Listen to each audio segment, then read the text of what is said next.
So, today, pretty bad day to be a Cleveland Cavaliers fan. The Indiana Pacers tied a playoff record with a 41-point lead at halftime over the Cavs in Game 4, limited the Cavaliers to 16 points in the second quarter, finished with a 20-point victory, final score 129-109.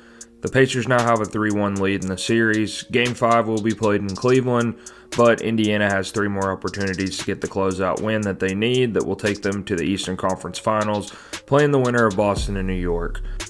When a lot of people talk about this series, they're going to give all the credit to Tyrese Haliburton, Pascal Siakam, Rick Carlisle's great coaching, and the overall depth of the Pacers roster, which are all true statements. But in my opinion, there's one guy that's been underrated in the conversations with Indiana's success during the playoffs, and that guy is Myles Turner. So today, we're going to have a breakdown, look at some clips of what Turner's been doing the first 2 rounds of the playoff, and discuss how he is the X factor, the key guy that Indiana needs to keep performing at this level if they want to have a chance to beat New York or Boston in the Eastern Conference Finals and have a chance to make a finals run. And depending on how things shake out in the West, potentially have a chance at a championship. So let's go ahead and get started with the breakdown on Myles Turner's playoff performance. When people look at the numbers and see that Myles Turner is only averaging 1.4 assists a game, they're probably going to wonder why I'm even taking a second to look at his passing.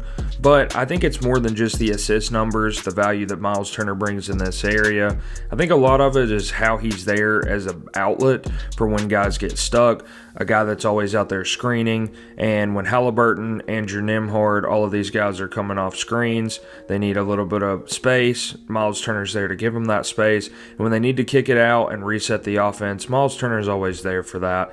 A lot of the plays that Myles Turner comes in really handy for the Pacers offense aren't really going to show up on the box score because he's not getting an assist out of it. He's just there as a safety net for his guards, and that's something that's really valuable for a team that likes to run and gun, a team that likes to run a lot of things off screens, get a lot of things going downhill to try to kick out for open shots. Sometimes it's just not going to be there, and having a really big dude outside that can just stand there, catch the ball, allow the guards to come back up top and reset the offense, that's valuable.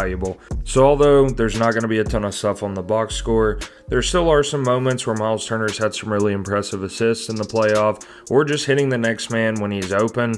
And so here we're going to take a look at some of those clips that I found of Myles Turner making good reads, hitting open teammates, and even in a couple occasions making a pretty nice dime that helped his teammate get a wide open bucket that probably wouldn't have been there without the pass. So let's go ahead and get started checking out those clips. Clip number 1, let's go ahead and take a look. So Myles Turner's down here on the block, kick inside to him, swing it out to Naismith for the open 3. When the double comes, that's a good read. Here we have him come up, slip off the screen, top of the key, hit Siakam on the cut. Tough shot for Siakam, that's another good read for Turner. Turner's out to the corner here, see Siakam slipping inside again, that's another great dime. This is probably my favorite dime we've seen out of Turner in the playoffs. So he fakes like he's going into the 3 here, but then he sees Naismith on the cut, dishes it to him really quick, and that's the goaltend. Now we have him on the cut. That's a sweet little no-look drop off to Siakam for the wide open layup.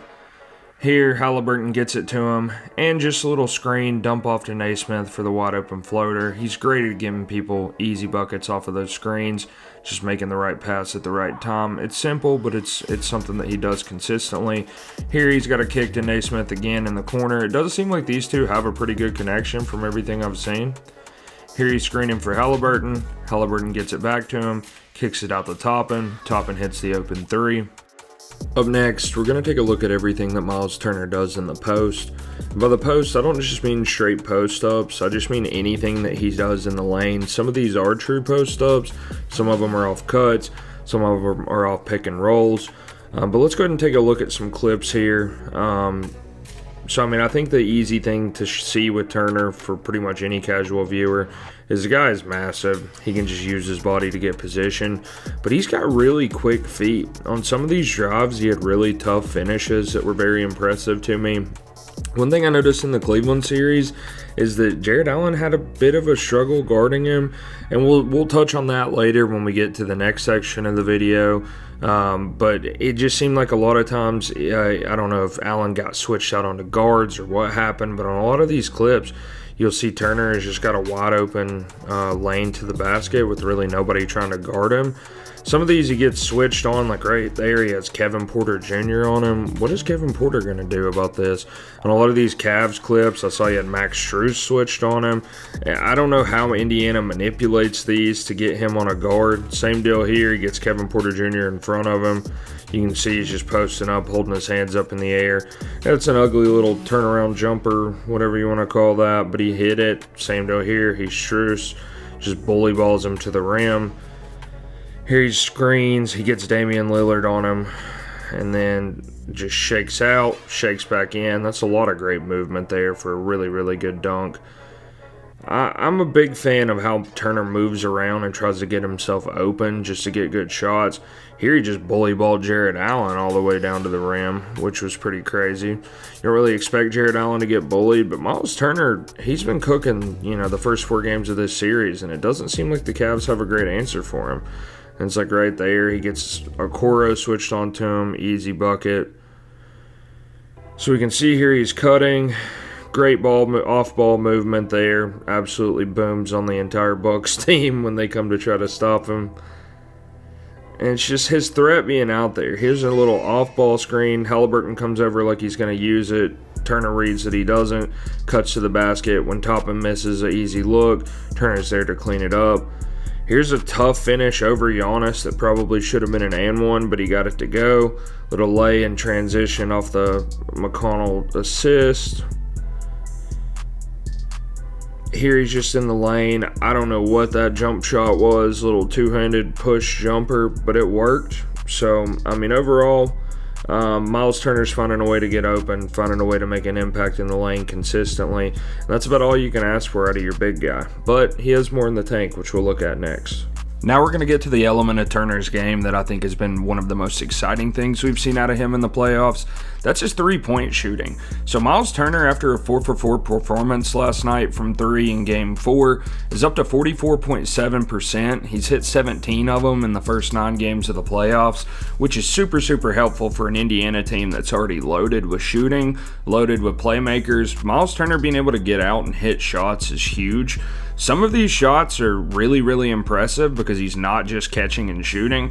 There are a lot of those, but some of these are off the step back, shot clock running down. Myles Turner has been really, really good from deep. And the reason that I think this is so important is because when we look forward to the Eastern Conference Finals, your 2 potential matchups are Boston or New York, who have 2 of the better spacing bigs in the league. Obviously, Cat is the best three-point shooting big in the NBA, but Kristaps Porzingis can also hit threes, so can Al Horford. So in order for the Pacers to compete with them on that front, they need to have a big of their own who can hit those shots.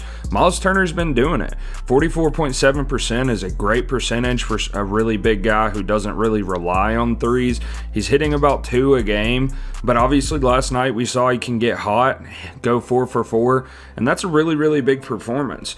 And especially when we look, he did have an 0 for 6 game against Milwaukee that's bringing down the numbers. And when we look at Turner's game logs for the playoffs, in these 9 games, he's had 3 games where he hit 3+ threes. But game 1 against Milwaukee, 4 for 6 from 3. Game 5, he was 3 for 6 from 3. Last night, 4 for 4 from 3 in Game 4 against Cleveland. This is a really, really big development for Turner to be able to consistently hit these shots in the playoffs. Taking a look at Myles Turner's regular season numbers, he shot about 5.5 threes per game, shot it at 39.6%, which is a career high this season. He's always been a decent three-point shooter, but over the last couple years, his percentages have gone up. 39.6 is his career high. And now in the playoffs, 44.7%. This is a big reason why Indiana's had so much success against Milwaukee and then now against Cleveland. And I think it's going to be a reason why they will be able to have success against Boston or against New York, whoever they end up facing in the Eastern Conference Finals. While, like I said, everyone's going to talk about Halliburton, everyone's going to talk about Siakam, and everyone's going to talk about the depth of Indiana, I think that Myles Turner's shooting ability is going to be a factor that could put this team over the edge and allow them to make a finals run. And once they get into the finals, depending on who they're playing out of the West, that shooting ability could be the thing that they need to carry them to a championship. I'm very, very impressed from what we've seen from Myles Turner from deep. And next, we're going to take a look at another element of his shooting ability that's really coming into play in this series, and that's his mid-range. Myles Turner's mid-range has been very impactful so far in the playoffs. When we look at the numbers, from 8 to 16 feet, he's shooting 9 of 17, which is 52.9%. From 16 to 24 feet, he's 5 of 9, which is 55.6%. And what you're going to notice in these clips is Myles Turner has been abusing drop coverage. You see a lot of clips here where Brook Lopez is just getting left down in the paint, trying to go off the screen, drop down to cover the ball handler. Myles Turner's just going to stop, pop the little mid-range, and it's been super effective. And having that threat against drop coverage is super, super valuable. Both Milwaukee and Cleveland have fallen into the trap of trying to play too much drop coverage, where Tyrese Halliburton or Nembhard is coming off the screen. They're terrified of those guys getting to the rim. So instead of rolling into the traffic, Myles Turner's just going to stop, be there as an outlet, and when they dip it out to him, he's just going to shoot it with confidence. And so far, with those shooting numbers I said, he's making them at a pretty high clip. And I think that's something to watch for as you go into the New York or Boston series, is how much drop coverage are New York or Boston going to be willing to play against Indiana if Myles Turner is going to punish them with both the pick and pop threes, pick and pop mid-range. And if he's making those shots at a high clip, it changes how teams have to defend the Pacers, because obviously they have guards that are great at getting downhill, especially Tyrese Halliburton. And if teams aren't able to drop their big man back to clog the lane and try to prevent those guys from getting to the basket, then that means that Myles Turner's just drawing a guy away, and that's going to open things up for the guards. But if those teams choose to drop down to try to protect the rim from those guards coming off of the Turner screens, then Turner's just going to flare out, be able to pop the mid-range, or go out to the three and pop that. So it'll be very interesting to see how Turner's shooting ability affects the defensive schemes that Boston or New York throw at Indiana in the next round. And if he's able to punish those and prevent teams from going in drop coverage, it's a big, big value for the Pacers. This is why I say Myles Turner is the X factor. So now we're going to recap everything I talked about and talk about how going into the next round, Myles Turner can continue to make an impact for the Pacers. So what do you guys think? Is Myles Turner as valuable as I'm making him out to be? Or is he just another role player on a really, really talented team? I guess that's something we're going to see as we move forward in the playoffs. But so far, I think the impact that Myles Turner's made has been massive for the Pacers. And I'm really excited to see how he plays going forward as they close out this Cleveland series and as they go into the Eastern Conference Finals. Myles Turner's been rumored in a lot of trades for many years. A lot of people thought he would end up on the Lakers, but Indiana's kept him around. In situations where they could choose Sabonis or Turner, they chose Turner. And now we're seeing the impact that he's made. And I believe a lot of that is thanks to Tyrese Halliburton coming in and being able to bring a lot of organization to the offense. The ball movement, and as fast as that team runs, it just benefits a player like Myles Turner, who's able to hit shots from all over the floor. So thank you guys for watching. Leave a comment down below. Let me know what you think about how Myles Turner's played so far, what you think about the Pacers' performance against the Cavs. I know that for me, it's pretty shocking. I thought the Cavs were going to win this series in 6. The fact that Indiana might be able to close it out in 5 is pretty impressive to me. Obviously, Indiana was in the Eastern Conference Finals last year, but I don't think that anybody really expected this. I thought Milwaukee would give them a series. I did think Indiana would win that, but I thought that the road would end at Cleveland, and clearly it's not. They've shown their dominance. Game 4 was an absolutely incredible performance, and I believe that we're setting up for a really, really fun Eastern Conference Finals, whether that's Boston or New York. I know that personally, kind of pulling for New York because that's a different matchup, and I would love to see New York, Indiana in the Eastern Conference Finals, and one of those teams have a chance to go win a championship. Thank you guys for watching. Don't forget to leave a like, drop a comment, and hit that subscribe button. This is my 3rd video. There's going to be more coming soon. Hope you guys like the content. Appreciate you checking it out, and everybody have a great day. Get Kyle Kuzma at the rim. Oh, the crank by Turner!